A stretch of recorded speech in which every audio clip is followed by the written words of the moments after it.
मुझे अपना के मुझे फिर से पराया क्यों कर दिया माँ?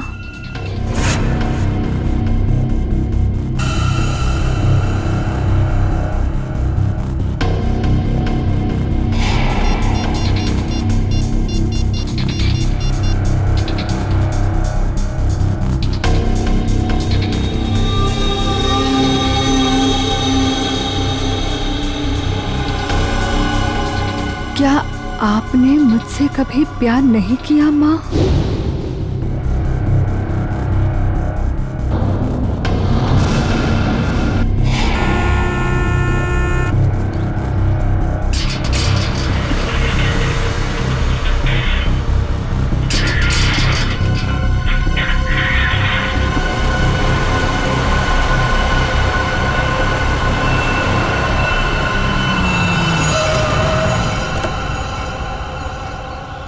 नमस्ते मैडम जी। नमस्ते।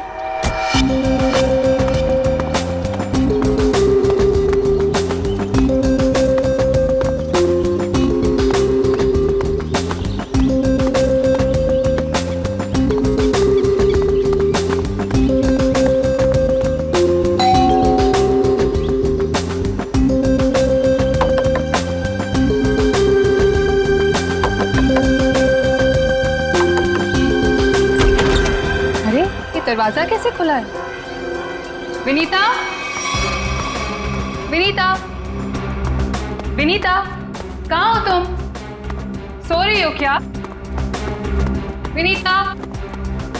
अंकल, आंटी, कोई आवाज क्यों नहीं दे रहा है?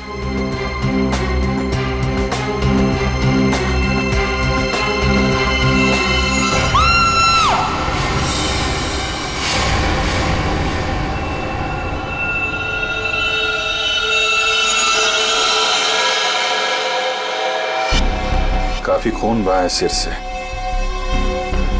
लगता है किसी भारी चीज से मारा गया है। सर बाथरूम में ये लोहे का रॉड मिला है सर, इस पे ताजे खून के धब्बे हैं। हो सकता है इन दोनों को मारने के लिए इस रॉड का इस्तेमाल किया गया है। उंगलियों के निशान मिल सकते हैं इस पे, संभाल के रख दो।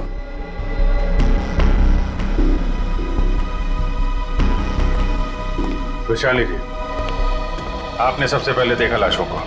मैंने और मेरी फ्रेंड विनीता ने टेनिस खेलने का प्लान बनाया था। जब मैं यहाँ आई तो विनीता मुझे नहीं मिली और अंकल आंटी की लाश। लाश के आसपास किसी को देखा था? यहाँ पे कोई नहीं था। और बाहर का दरवाजा खुला हुआ था? जी, पर मुझे विनीता की फिक्र हो रही है क्योंकि उसका फोन सुबह से बंद आ रहा है। विनीता की फोटो है आपके पास? फोटो तो ये रही। वंश सर, ये फोटो सब चेक ना किया और पुलिस स्टेशन में भेजो, इसकी जान को खतरा हो सकता है। सर। और आप हैं यहाँ के वॉचमैन। वॉचमैन का मतलब समझते हो? घर का रखवाला। ये रखवाली की तुमने अपने मालिक और मालकिन की? कैसे कहूँ साहब, अब तो ये बोझ पूरी जिंदगी मेरी आत्मा पर रहने वाला। तुम्हारे रहते हुए खूनी अंदर आया तो आया कैसे? ये बात तो मेरे लिए भी पहेली बनी हुई है। ऐसी पहेली सुलझाना सीआईडी को अच्छी तरीके से आता है। प्लीज साहब, मेरे बाबूजी से इस तरह बात मत कीजिए, ये दिल के मरीज है और अगर इन्हें कुछ हो गया तो मेरा क्या होगा? चुप कर, माफ करना साहब, मेरा बेटा है, मुझसे बहुत प्यार करता है। चल जा, बाहर जाके बैठ। कल रात विनीता घर पे थी? हाँ साहब, वो घर पे ही थी, मगर रात को देर से आई थी। 2 बजे घर पे आई थी वो। और वैशाली जी, आप कितने बजे आए? सुबह 8 बजे। मतलब विनीता यहाँ से रात 2 बजे से सुबह 8 बजे के बीच में गई है? नहीं गई साहब। नहीं गई है तो घर पे कहाँ है? तुम ड्यूटी पे कितने बजे सो रहे थे ये बताओ? नहीं साहब, हम बिल्कुल नहीं सोए। सोने की बात तो दूर, हमने सेकंड की झपकी भी नहीं ली। तो क्या वो खूनी आसमान से उड़ के इस घर में आया? हाँ? तो चलिए एक बात बताओ, विनीता के परिवार वालों की किसी से कोई दुश्मनी थी? मुझे इस बारे में कुछ नहीं पता। अच्छा, विनीता के बारे में आप हमें और क्या बता सकती हैं? विनीता मुझसे अपने सारे सुख दुख बांटती थी, बस उसे अपने अनाथ होने की हीन भावना महसूस होती रहती थी। एक मिनट, आपने कहा कि विनीता अनाथ है?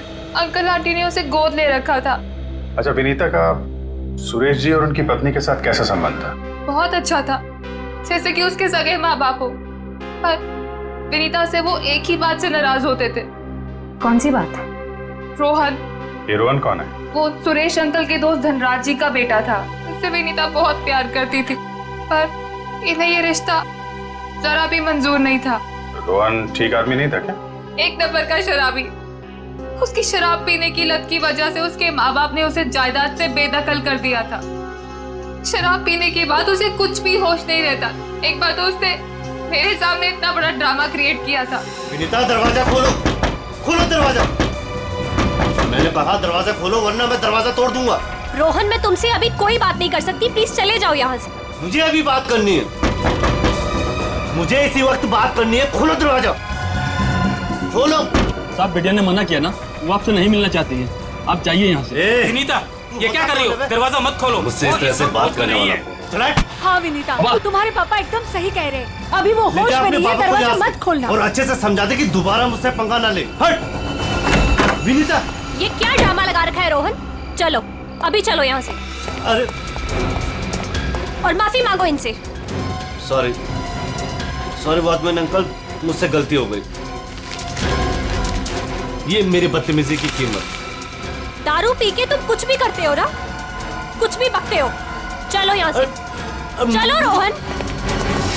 हो सकता है इस रोहन ने शराब के नशे में आके सुरेश जी और उनकी पत्नी का खून कर दिया, और फिर विनीता को अपने साथ लेकर चला गया। इस रोहन का नंबर है आपके पास? हाँ, नंबर तो है मेरे पास। 198234 561।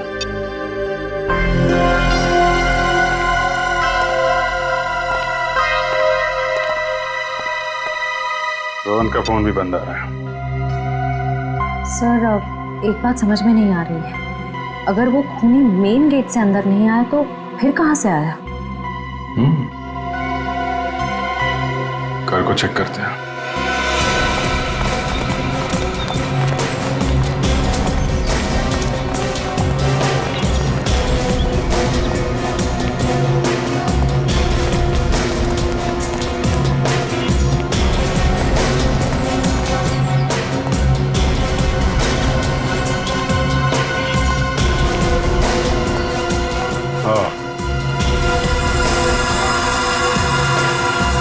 ये देखा?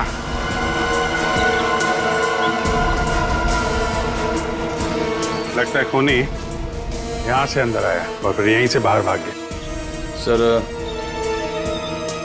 खूनी यहाँ से आ जा सकता है, लेकिन खूनी विनीता को यहाँ से कैसे लेके जा सकता है? हाँ सर, अगर विनीता के साथ उसने जोर जबरदस्ती की होगी तो विनीता चीखती चिल्लाती शोर मचाती। हो सकता है विनीता को बेहोश कर दिया।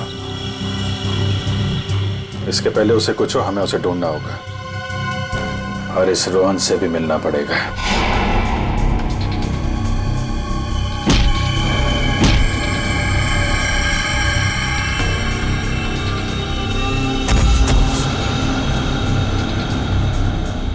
सर, अभिजीत सर ने रोहन का यही का पता बताया।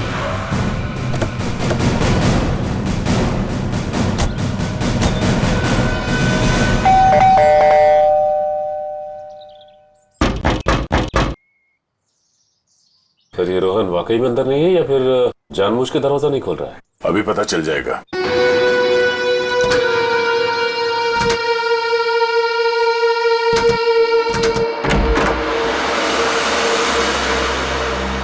हो सकता है उसने विनीता को यहीं कहीं छुपा के रखा हो। घर में सामान भी ज्यादा नहीं है, पूरा घर खाली दिखाई दे रहा है। हाँ, वैसे भी कंगाल है वो। माँ बाप ने तो बेदखल कर दिया था उसे। सचिन,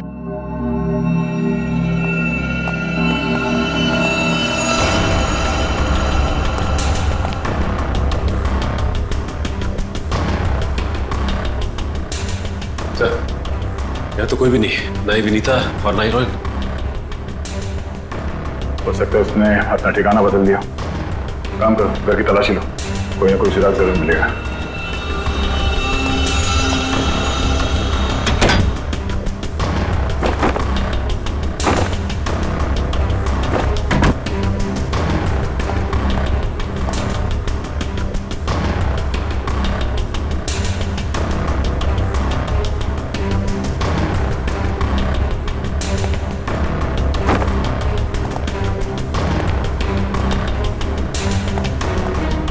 चारों तरफ किताबें ही किताबें पढ़ी। लगता है इस रोहन को किताबें पढ़ने का बहुत शौक था। नजरिया बदलिए, बहुत अच्छी किताब है ये।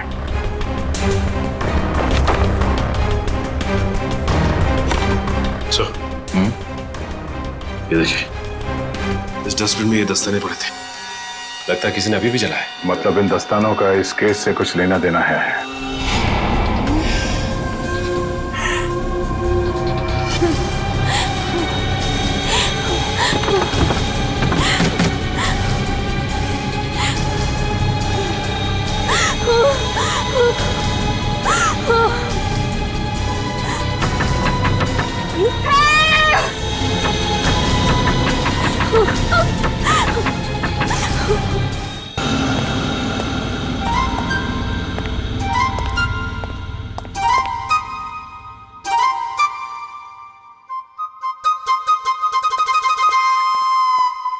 Ready sir. मेरे इतने बड़े शरीर के इत्तू से दिमाग में ना एक बात नहीं घुस रही है। कौन सी बात? ये रोहन का मेन मकसद था विनीता से शादी करना, करेक्ट? करेक्ट। फिर इसने अपने सास ससुर की जान क्यों ली? अरे वृषाली ने बताया था ना कि उसे शराब पीने की बहुत जबरदस्त लत थी, और शराब के नशे में लोग अक्सर कुछ भी कर जाते, उन्हें कुछ याद नहीं रहता। हाँ क्या? क्या? शराब के नशे में इतनी ऊंची दीवार कोई कैसे चढ़ सकता है, भले रस्सी के सहारे क्यों? और फिर विनीता, वो तो शराब नहीं पीती, वो क्यों गई रोहन के साथ? सर वैसे भी विनीता तो उनकी सगी बेटी थोड़ी थी। जो कुछ भी हो, जो कुछ भी हो, लेकिन वो अपने माता पिता से बहुत प्यार करती थी। नहीं नहीं नहीं, कुछ और ही चक्कर है। लगता है इन दोनों को मारने का ही प्लान था। सर हाँ, लगता है ये काम किसी लुटेरे का होगा। फ्रेडी लुटेरा नहीं हो सकता। कोई लूटने के लिए आता तो घर का सारा सामान वैसे के वैसे कैसे रहता?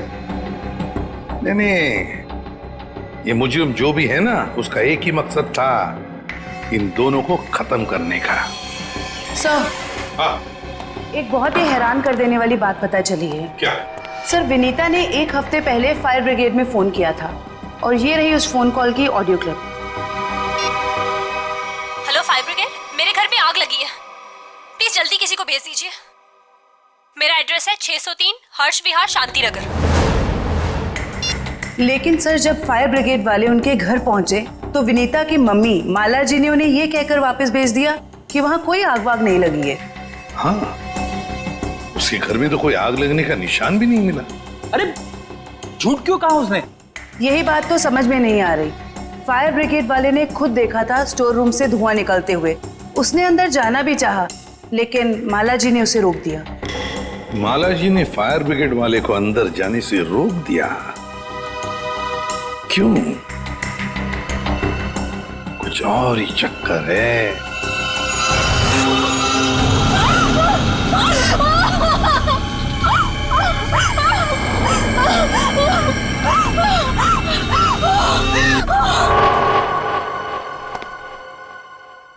छान मारो इस जगह को अच्छी तरह से, कुछ ना कुछ जरूर मिलेगा।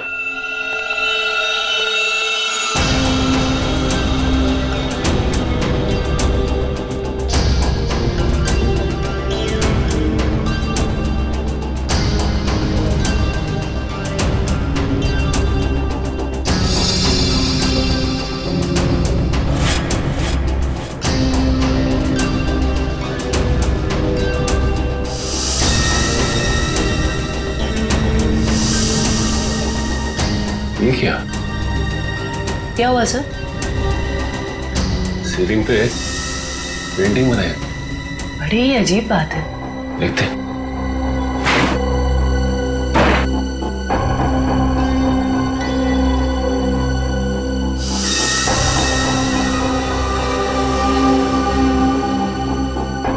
ये क्या?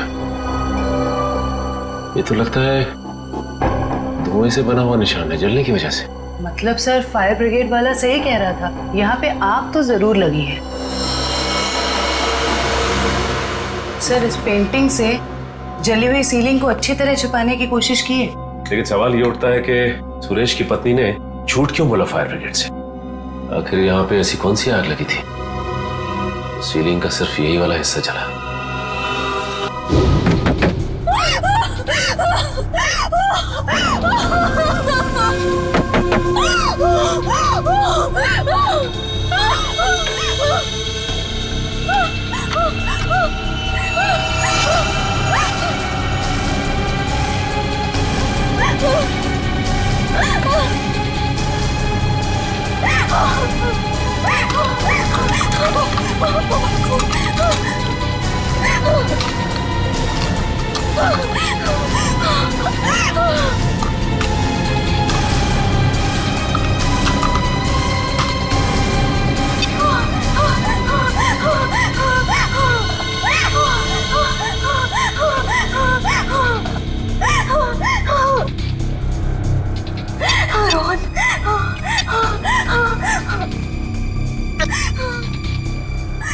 रोहन फोन क्यों नहीं उठा रहा?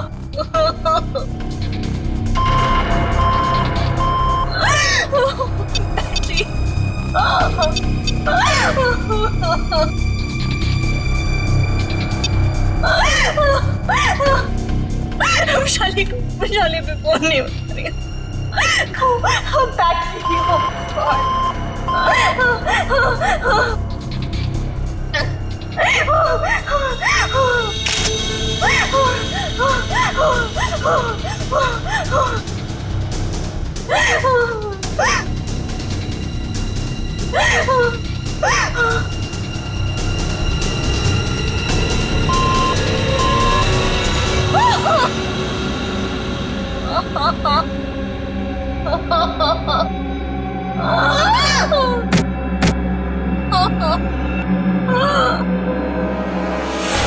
बस मौत रात को 1 बजे से 3 बजे के बीच में हुई है। और सर वॉचमैन कह रहा था कि विनीता रात को 2 बजे घर लौटी थी।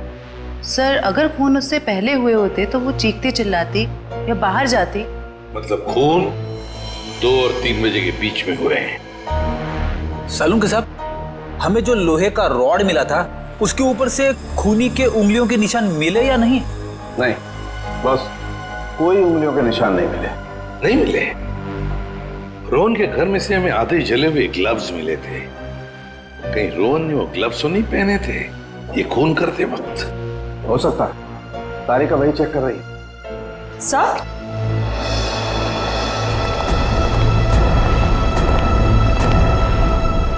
सर ये खास किस्म का सॉल्यूशन है, इकोडेल्पाइट नाम।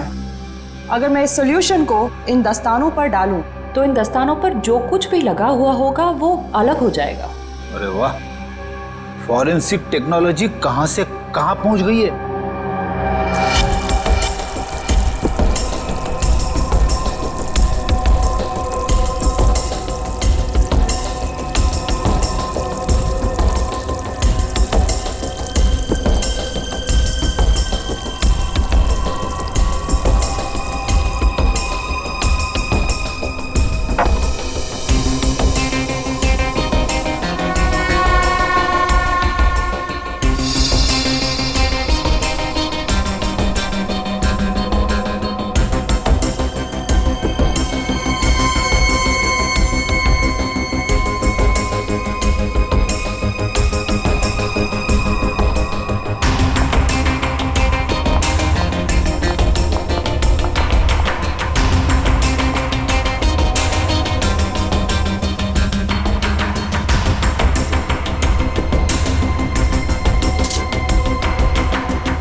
अरे इन पे तो खून लगा है,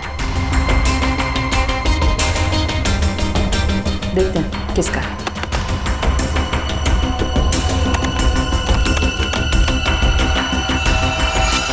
पॉजिटिव सर, ये खून मिस्टर एंड मिसेस सुरेश का ही है। मतलब सर ये खून रोहन ने ही किया है? एक मिनट बोलो।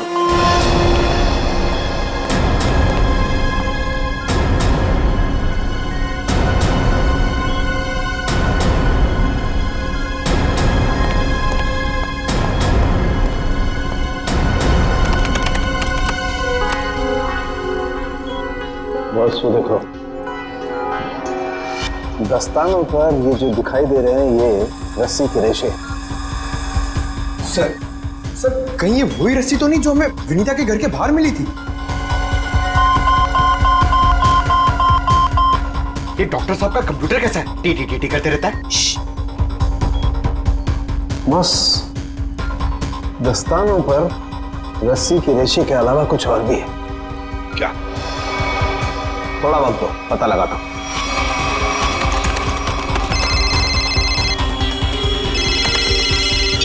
हाँ श्रेया, ठीक है। क्या? सर विनीता का फोन थोड़ी देर के लिए ऑन हुआ था, उसके घर के बिल्कुल करीब। और सर उसने सोशल नेटवर्किंग साइट पे अपनी दोस्त को एक SOS मैसेज भी भेजा है। श्रेया मुझे लिंक अभी भेज रही है सर, ये देखिए सर। मैं घुटन से मर रही हूं, प्लीज मुझे बचाओ। Vinita, my God.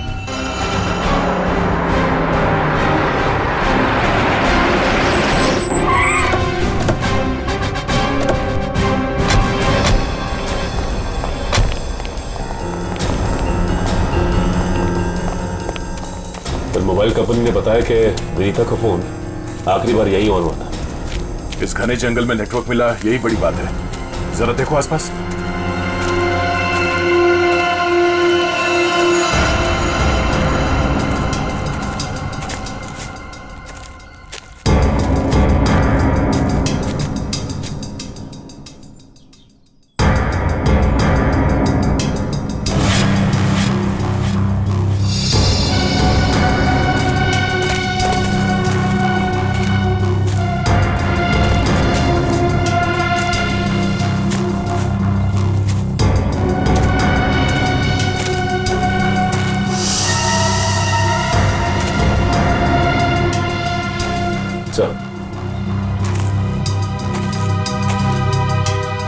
सामने झोपड़ी दिखाई दे रही है।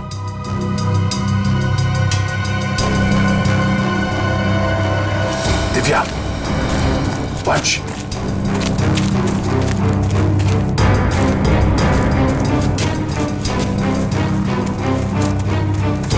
चौकन्ने रहना।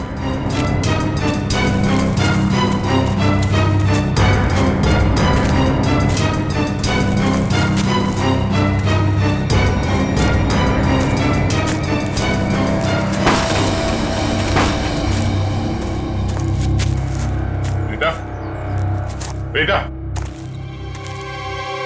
तो तलाशी लो।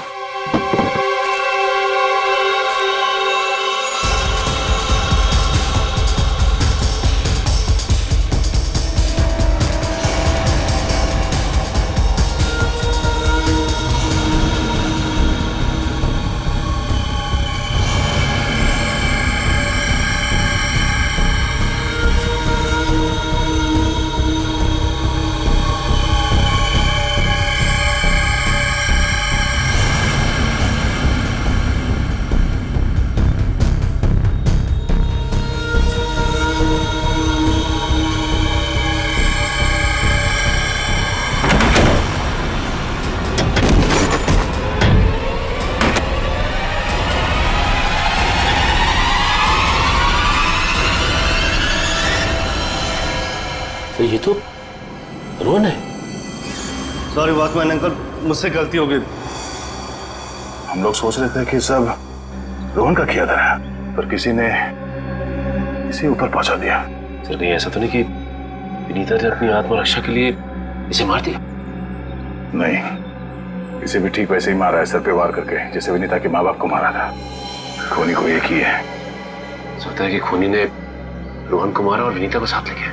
हो सकता है, तो ये भी हो सकता है कि वो यही कहीं आसपास हो। तो देखो,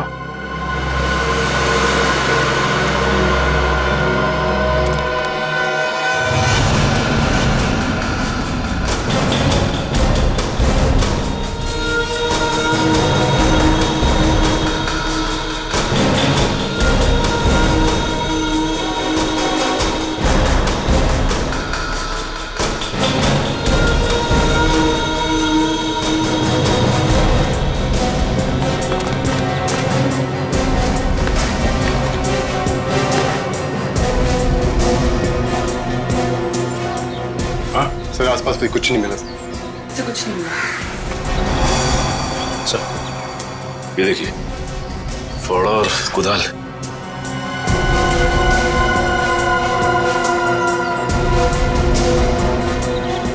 कहीं जमीन के नीचे तो नहीं? यहाँ पे खुदाई का सामान पड़ा हुआ है, जरा फावड़ा दिखा ना।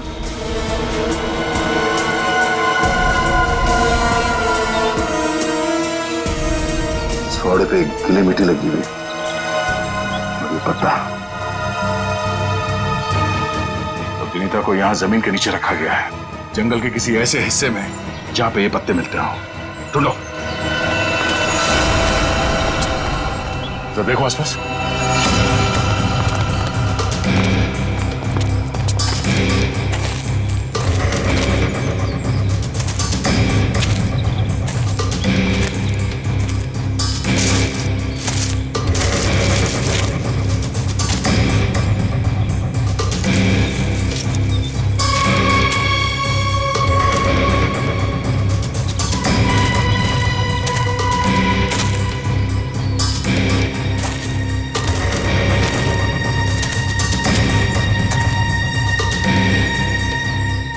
सचिन, वंश, दिव्या, ये देखो, लगता है हाल फिलहाल में यहाँ खुदाई हुई है। वंश, खुदाई का औजार लिया जल्दी। सर।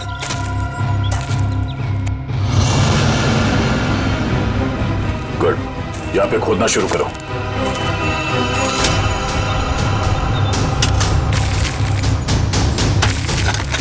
एक मिनट हट जाओ।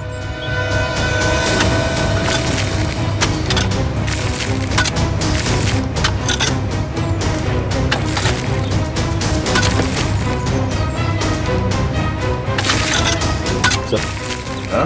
कुछ है। एक मिनट, खोदा बंद करो, हाथ से निकालो।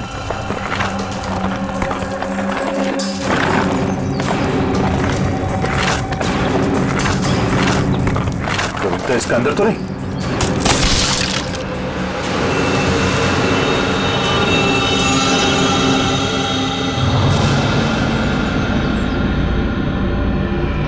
विनीता!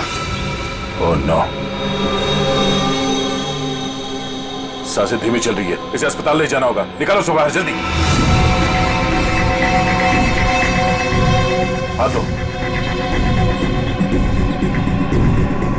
निकालो बाहर, निकालो। पैर पकड़ो उसके। चलो।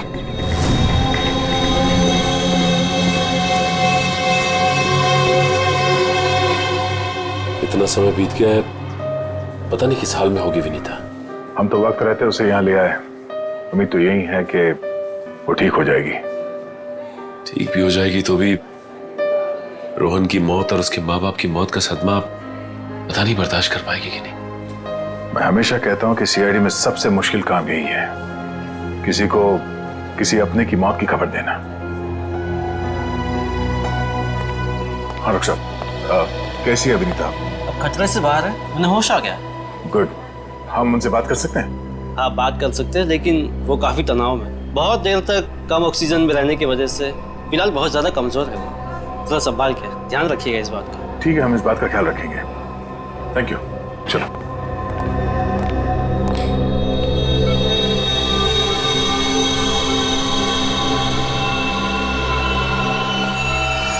अरे नहीं नहीं नहीं, लेटे रहो, आराम करो। Thank you sir. डॉक्टर ने बताया कि आप लोगों ने मेरी जान बचाई। अरे हम तो बस एक जरिया थे, जान बचाने वाला तो वो है। ये ऊपर वाले की भी मुझे समझ नहीं आती। जब उसने मेरी जान बचाई तो मेरे मम्मी पापा की जान भी बचा लेते। तो तुम्हें अपने माता पिता के मर्डर के बारे में पता है? हाँ जी सर, जिस वक्त ये सब हुआ मैं नीचे हॉल में रोहन से फोन पे बात कर रही थी, तभी मैंने कुछ आवाजें सुनी। फिर क्या हुआ? और जैसे ही मैं दौड़ के ऊपर गई तो किसी ने मुझे क्लोरोफॉर्म सुंघा दिया, लेकिन मैं पूरी तरह से बेहोश नहीं हुई थी। और किसी ने मेरी आंखों के सामने मेरे मम्मी पापा का खून कर दिया। सर, जिस किसी ने भी मुझे दोबारा अनाथ किया है, आप प्लीज उसे छोड़िएगा मत। उसे फांसी होनी चाहिए, फांसी। बिल्कुल, तुम्हारे माता पिता और रोहन के खूनी को हम क्या? रोहन का भी खून हो गया? अब मैं किसके सहारे जीऊंगी? प्लीज सर, संभालिए अपने आप को, प्लीज। अच्छा ये बताइए कि आपको कब पता लगा कि आप उस बॉक्स के अंदर बंद हैं?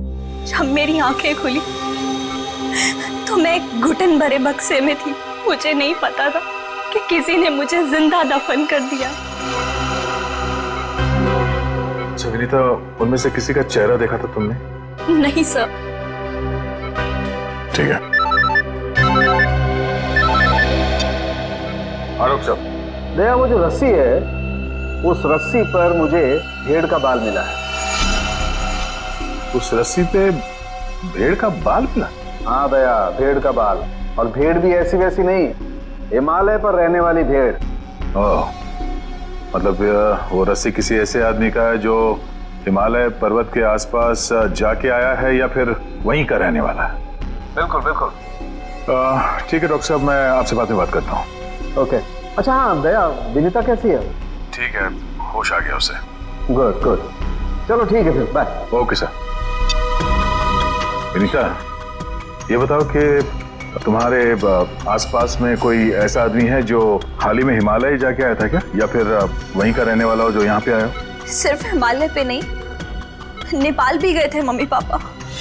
अच्छा, कब की बात है? 1 महीने पहले की।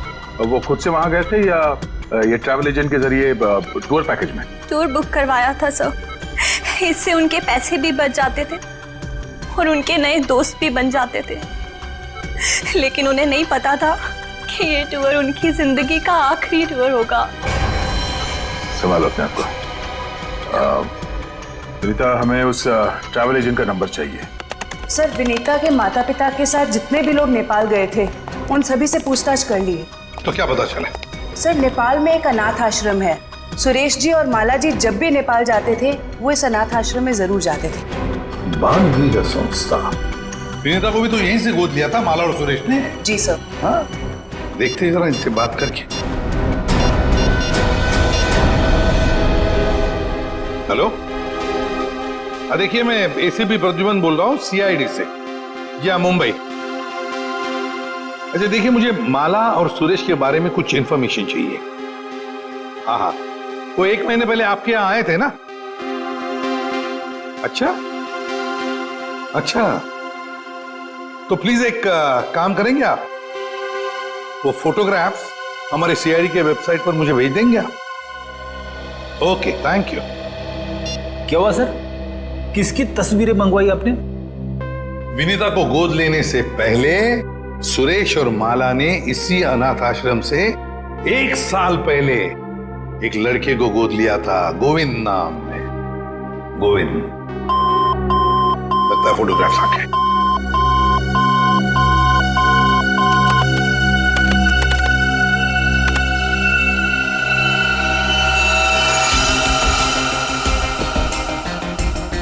पांच साल की उम्र थी, साल 1999। मतलब सर, वो आज तकरीबन 20 साल का होगा। अभी पता चल जाएगा गोविंद अगर आज है कैसे दिखता होगा।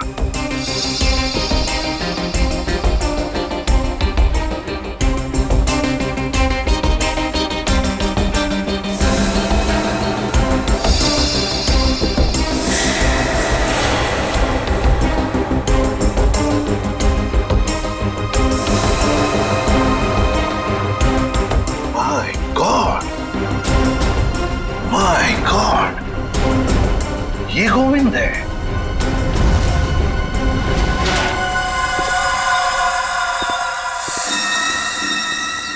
अब देखते हैं कहां भागेगा।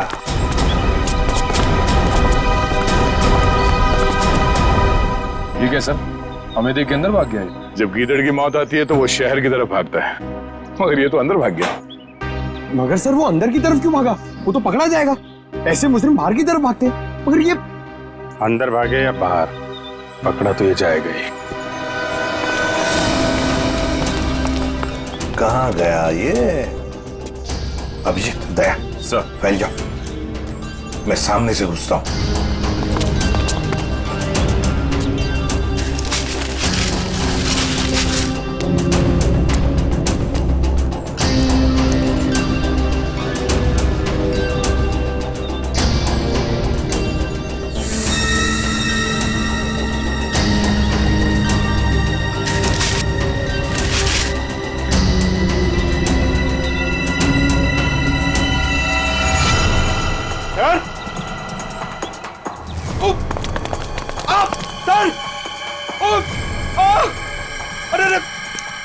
क्या हुआ? सर खुजली हो रही है सर।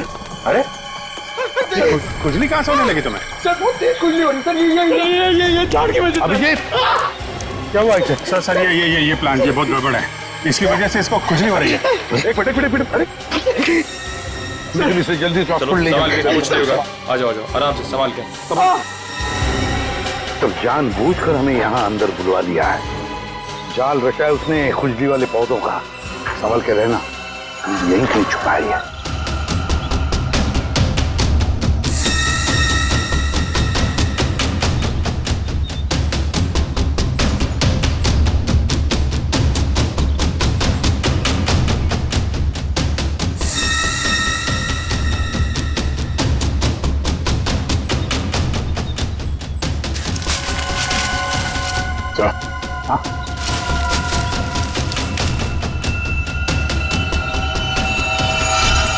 चलो बाहर देख लो, बहुत बना लिया पौधों को हथियार।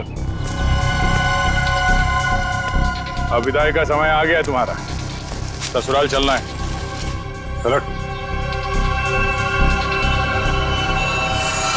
प्लीज साहब, मेरे बाबूजी से इस तरह बात मत कीजिए।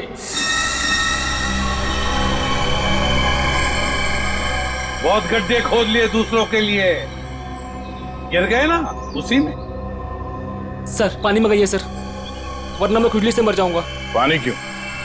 खुजली का इलाज हम अपने साथ लेके चलते हैं।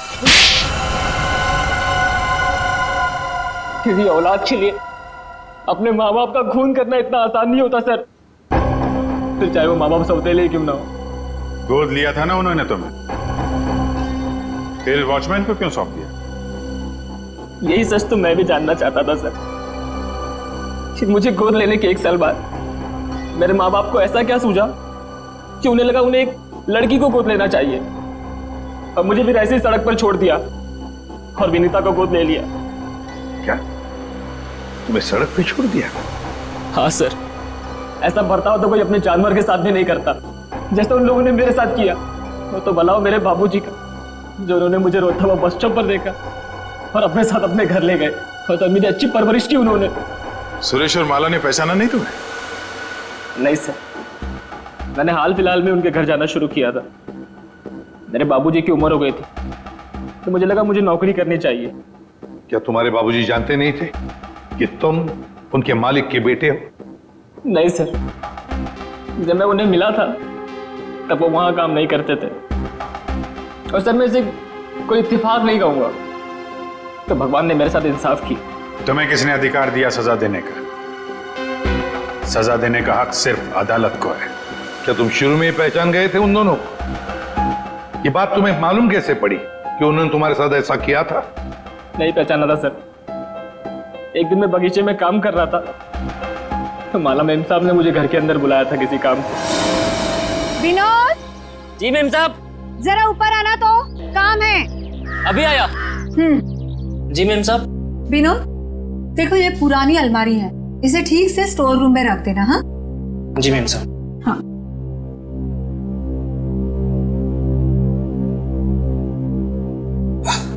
क्या हुआ विनोद, बहुत भारी है क्या? बहुत ज्यादा भारी मेम साहब। एक काम करता हूँ, इसमें से कुछ सामान बाहर निकाल लेता हूँ। मगर निकाला हुआ सामान फिर से रख देना अंदर। हाँ जी मेम साहब। हाँ।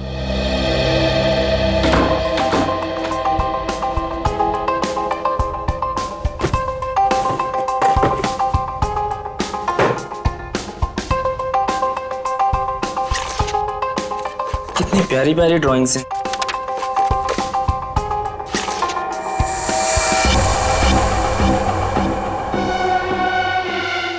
ये तस्वीर तो मेरे बचपन की है।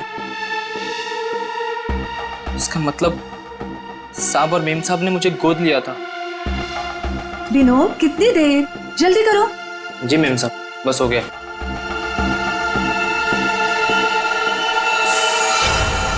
और फिर तुम नेपाल गए सच्चाई का पता लगाने? हाँ सर, और जब मुझे सच का पता चल गया तो मैंने पूरे परिवार के नाक में दम करना शुरू कर दिया।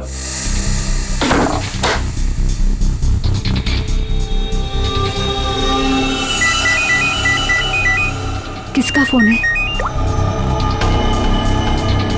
हेलो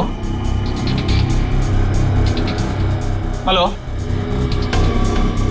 अरे जवाब क्यों नहीं दे रहे हो? हेलो, कौन है? ऐसा क्यों किया? कौन बोल रहा है? आपका बेटा। बेटा? क्या? बताइए, ऐसा क्यों किया?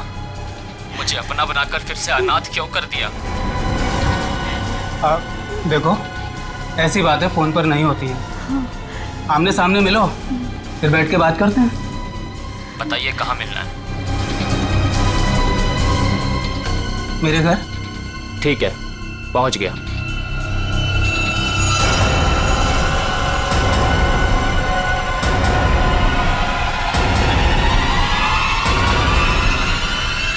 स्टोर रूम की अलमारी में तुम्ही ने आग लगाई थी ना?